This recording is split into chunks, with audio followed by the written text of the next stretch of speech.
Assalamualaikum warahmatullahi wabarakatuh. Perkenalkan, nama saya Oktaviani Sapitri, NIM 22002129, dari Prodi Administrasi Pendidikan, Fakultas Ilmu Pendidikan, Universitas Negeri Padang. Baik, saya di sini akan mengutarakan hasil analisis saya dari video pembelajaran dari Bapak Dr. Hanif Al-Kadri, SPD MPD, selaku dosen pengampu mata kuliah komunikasi organisasi. Tema kita hari ini adalah komunikasi interpersonal dalam organisasi. Yang pertama, kita akan membahas pengertian komunikasi interpersonal. Apa sih komunikasi interpersonal itu? Sebelumnya sudah kita ketahui bahwa manusia itu adalah makhluk sosial, yaitu saling membutuhkan satu sama lain. Jadi di dalam saling membutuhkan satu sama lain, kita juga butuh interaksi. Interaksi itu disebut dengan komunikasi. Lalu apa yang dimaksud dengan komunikasi interpersonal? Dalam proses hubungan atau interaksi satu sama lain itu disebut komunikasi, seperti yang sudah saya jelaskan tadi, seperti interaksi. Lalu hubungan antar perorangan itu disebut komunikasi interpersonal. Jadi hubungan dari komunikasi tersebut, interaksi tersebut itu adalah komunikasi interpersonal. Apa sih komunikasi interpersonal itu? Yaitu komunikasi interpersonal adalah sebuah penggunaan bahasa atau sebuah pikiran yang terjadi dalam diri kita sebagai komunikator. Ada pengertian dari beberapa ahli. Salah satunya adalah Erwin Pace. Beliau mengatakan bahwa komunikasi interpersonal adalah proses komunikasi yang berlangsung antara dua orang atau lebih secara tatap muka. Lalu ada menurut para ahli lainnya, menurut para ahli lain mengatakan bahwa komunikasi interpersonal adalah menuntut seseorang berkomunikasi dengan orang lain seperti kita dengan pihak lain, tapi harus tatap muka, tidak seperti kita ini. Lalu komunikasi interpersonal dibagi menjadi 3, yaitu komunikasi diadik, komunikasi publik, komunikasi kelompok-kelompok kecil. Menurut pendapat Lerogen dalam bukunya pada tahun 1999, komunikasi antar pribadi atau yang disebut tadi komunikasi interpersonal, menurutnya adalah seputar lain dari komunikasi interpersonal. Ada interpersonal communication, itu dianggap sebagai individu dan individu yang sedang berinteraksi. Lalu bentuk khusus komunikasi interpersonal menurut Lerogen itu yang pertama, komunikasi diadik yang melibatkan hanya 2 orang dan itu dilakukan secara tatap muka, yang memungkinkan setiap peserta, setiap personal, setiap individu tadi dapat menangkap reaksi yang terjadi. Lalu menurut pendapat Stewart L. Tabbs bahwa ciri-ciri komunikasi diadik adalah yang pertama, peserta komunikasi berada pada jarak yang dekat sehingga memungkinkan interaksi yang terjadi secara intim. Semua gejala yang terjadi kejujuran melalui tatapan mata, gerak badan atau body language, intonasi yang terjadi.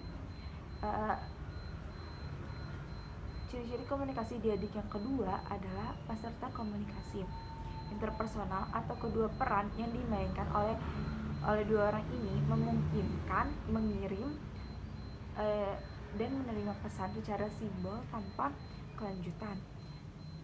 Lalu ciri-ciri komunikasi diadik yang ketiga adalah komunikasi antar pribadi itu sangat potensial untuk menjalankan fungsi instrumental sebagai alat mempengaruhi lawan bicara agar dapat menggunakan hampir semua alat indera yang kita punya. Komunikasi interpersonal mendapat peranan penting hingga kapanpun dan dimanapun selama manusia hidup dan menggunakan emosi yang terjadi. Menurut Jalaluddin Rahmat, dari bukunya, beliau meyakini bahwa komunikasi interpersonal ini dipengaruhi oleh banyak hal seperti persepsi interpersonal, konsep diri, atraksi interpersonal, dan hubungan interpersonal. Terdapat 7 hal yang mempengaruhi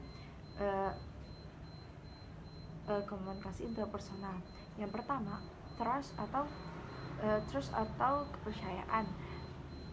Ketika kita yakin bahwa atau percaya kita menyerahkan segala sesuatu kepada lawan bicara kita, itu adalah orang yang paling bahwa segala sesuatu bahwa dia adalah orang yang paling pantas untuk memberikan reaksi atas komunikasi yang kita sampaikan. Itu akan jauh lebih baik, lebih membuat tiap individu itu terbuka atau welcome kepada kita. Kepercayaan akan tumbuh bila diikuti dengan beberapa faktor.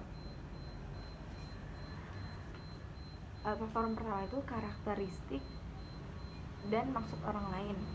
Orang tersebut memiliki kemampuan, keterampilan, pengalaman dalam bidang tertentu.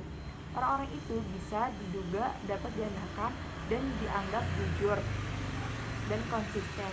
Yang kedua, kekuasaan. Apabila seseorang memiliki power, biasanya seseorang akan patuh, misalnya terhadap pimpinan atau kepada orang tua. Akan lebih percaya kita berbicara atau mendengarkan hubungan mereka dibandingkan orang lain. Yang ketiga itu kualitas komunikasi yang sifatnya menggambarkan adanya keterbukaan. Bila maksud dan tujuannya jelas, harapan sudah dinyatakan, segalanya diurus dengan baik, komunikator dengan begitu meyakinkan untuk menyederhanakan bahasa sehingga bisa dipahami oleh komunikan. Faktor komunikasi interpersonal yang kedua itu perilaku suportif. Perilaku suportif akan meningkatkan kualitas komunikasi, dan beberapa ciri perilaku suportif yaitu yang pertama evaluasi dan deskripsi, yang kedua itu orientasi masalah, yang ketiga itu spontanitas. Lalu kita masuk ke faktor yang ketiga, sikap terbuka.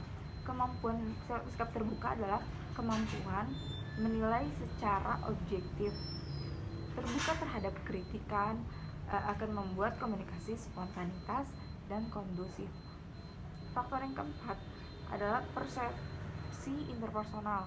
Persepsi itu memberikan makna pada stimuli indrawi atau menafsirkan informasi secara indrawi.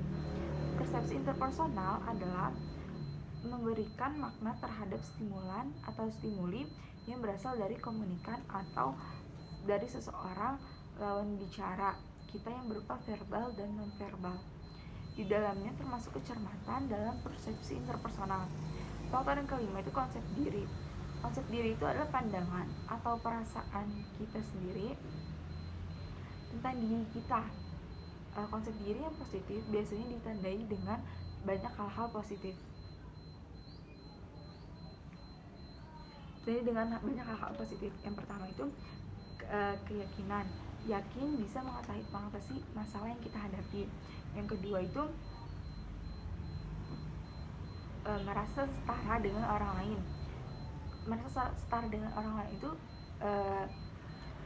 termasuk dengan sugesti diri untuk bisa memperbaiki diri hingga setara dengan orang lain. Setara dengan orang lain ini artinya mempersepsikan diri, tidak meninggikan diri kita dan tidak merendahkan orang lain. Yang ketiga, menerima pujian tanpa rasa malu. Yang keempat, menyadari bahwa tiap orang memang mempunyai berbagai perasaan, keinginan, dan perilaku yang tidak seluruhnya disetujui oleh masyarakat. Yang kelima itu mampu memperbaiki diri agar kita sanggup Faktor yang keenam adalah atraksi interpersonal. Atraksi interpersonal adalah kesukaan pada orang lain, sikap positif juga daya tarik seseorang. Jadi kesukaan kita kepada orang lain, sikap tarik seseorang, jadi kesukaan kita kepada orang lain, sikap positifnya dimiliki atau sikap positif yang dimiliki seseorang. Komunikasi interpersonal sangat dipengaruhi oleh atraksi ini, khususnya dalam hal yang pertama dalam penafsiran pesan ataupun penilaian terhadap komunikasi yang kita sampaikan. Yang kedua itu efektivitas komunikasi. Lalu faktor yang terakhir itu adalah hubungan interpersonal. Hubungan ini yang terjadi yang melibatkan kedua belah pihak. Hubungan yang baik, emosional yang terbuka di antara kedua belah pihak. Pihak mau tidak mau memberikan respon positif akan memberikan pengaruh kepada proses komunikasi yang terjadi. Jadi sekian hasil analisis video dari hasil analisis saya.